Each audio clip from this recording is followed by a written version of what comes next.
Greeting everyone, I'm Micheline Xu, your narrator today. Me and my colleagues, Francisco Boyles, the Mexican, and Oscar Lee, the Taiwanese, are going to proudly present Negotiating Across Culture, Mexico versus Taiwan. First, we have to look at the basic factors of these two cultures. Mexican people are social, friendly, and passionate. They emphasize trust and cordiality. As for Taiwanese, which are deeply influenced by Confucianism, are polite, gentle, sometimes ambiguous, and see 关系, or in English, network, and distinct hierarchy as the most important things. Mexico and Taiwan may seem totally different. However, they actually share some similarity with each other when it comes to negotiation. For instance, they both prefer having a general principle first and then discuss the details. Also, both of them have centralized power, which means that the making of the final decisions is still held in the hand of the boss. And this is different from the decentralization which most Western culture has when it comes to negotiation. Something worth mentioning, due to the deep influence of Confucianism, Taiwanese put more emphasis on faith instead of profit. That is, Taiwanese would rather spend more time on discussing their statements rather than the profit itself. As a result, it sometimes takes a long time to reach an agreement with Taiwanese. On the other hand, Mexican people usually weigh faith and profit based on the situation they are in. If the situation today needs them to negotiate more profit, then they will consider the profit first, and vice versa. Before we jump into the difference of Mexican and Taiwanese in the negotiating process, let's first take a look on the appearance of each culture. When it comes to the clothing part of negotiation across the culture, one should not neglect the local culture and habits, and try their best to meet the request of the host. Mexican people wear different clothes to the meetings, depending on the situation and the profession they are in. For example, mostly lawyers wear entire suit, while general businessmen wear shirts and tie and without jacket, and engineers are more casual. Instead of suit, they wear just shirts. Taiwanese people tend to be more specific with outfits. Men used to wear whole suit, mostly in black, and the outfit often depends on the age and the social status of the person. On the other hand, women, compared to men, have more choices. They often wear light-colored blouse, dark-colored suit jacket, and pencil skirts or pants, with few accessories. In general, the choice of the clothes should be simple, neat, and most importantly, correspond to their identity, profession, and occupation. So, let's look into the situations of negotiating process in both cultures.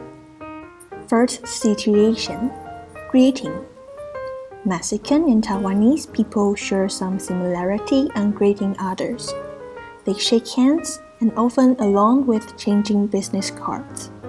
However, Mexicans call them by their title, such as engineer, doctor, while Taiwanese call them by their last name and position. For instance, Manager John, President Chang. Now, let's see how these are applied in real-life situations.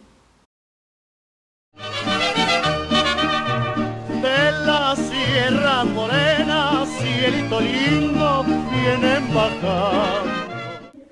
Hola, licenciado, ingeniero. Vente, pues vamos a por algo de comer y hacemos negocios. Sí.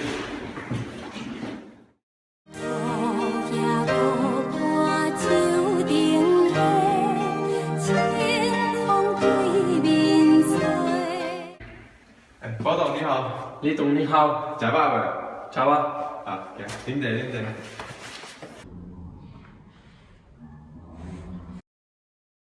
去帮博我泡个茶。 When a relationship becomes stronger, Mexican will add hugs after handshake and call them by their nicknames, like friends. Now, let's see how these are applied in real-life situation. De la Sierra Morena, cielito lindo. Hola, compadre. ¿Cómo estamos, güey? ¿Cómo estás, güey? ¿Qué pasó? Oye, pues vente, vamos a echarnos unas cervecitas y hablamos ahí del negocio. Sí, güey. Second situation, starter. At the beginning of the relationship, Mexican will invite their guests for lunches or dinners. It is very important for them to gain trust in the first meeting, which is why it is necessary to take time not only to present the proposal, but also let them know you as a person. Taiwanese also tend to welcome their guests with passion and hospitality, which include tourism, shopping tours, and banquets. Eating is an important part of Taiwanese culture. Therefore, even if the time is tight, Taiwanese people will manage to treat their guests with delicious meals. So, what is this situation like in real life? Let's have a look. De la Sierra Morena, cielito lindo. So, how's your family? How's everything? Yeah, great. Start laughing.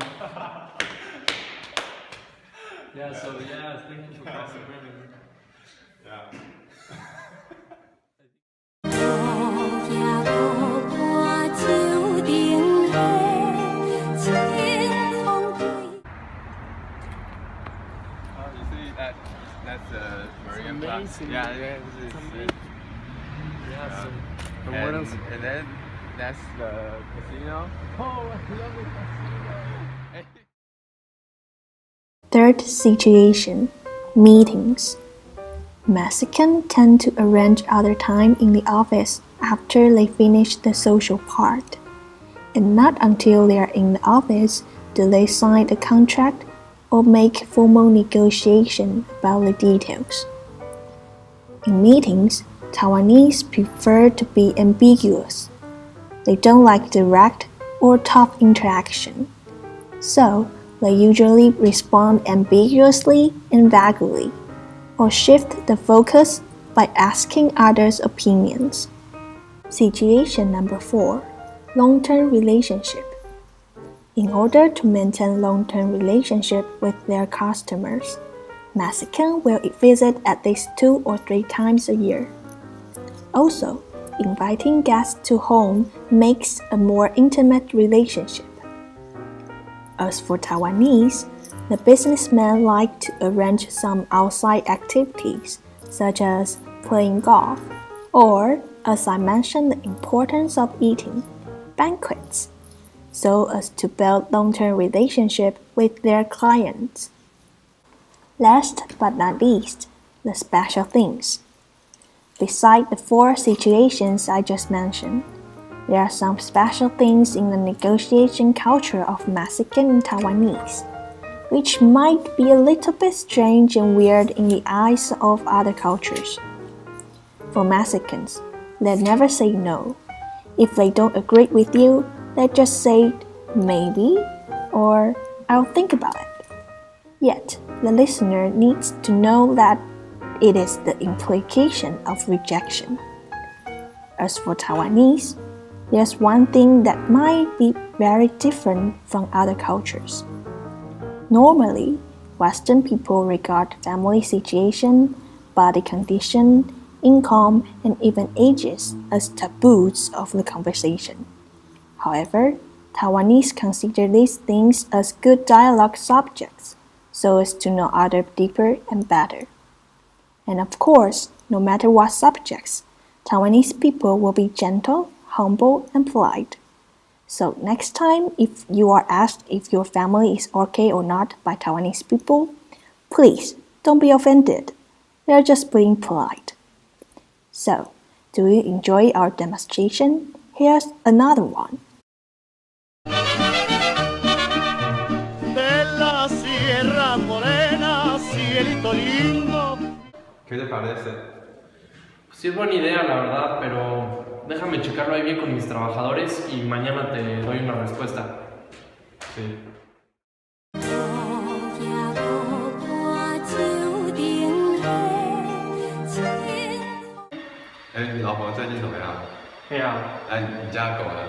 嘿好，那个生意公司最近如何？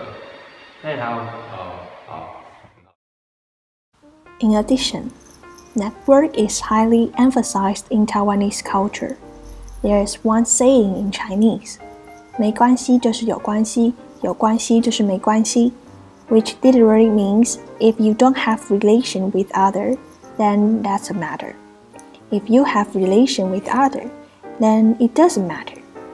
To explain further, 关系, or in English, network, is how one can start business and become stronger about it. To share the similarity of the importance of network, Mexican also have a saying, El que a buen árbol se arrima, buena sombra le cobija. which literally means the one who is close to a good tree gets better shade. Now you know the basic knowledge of negotiating with Mexican and Taiwanese. Allow me to review some tips for you when negotiating with these two cultures.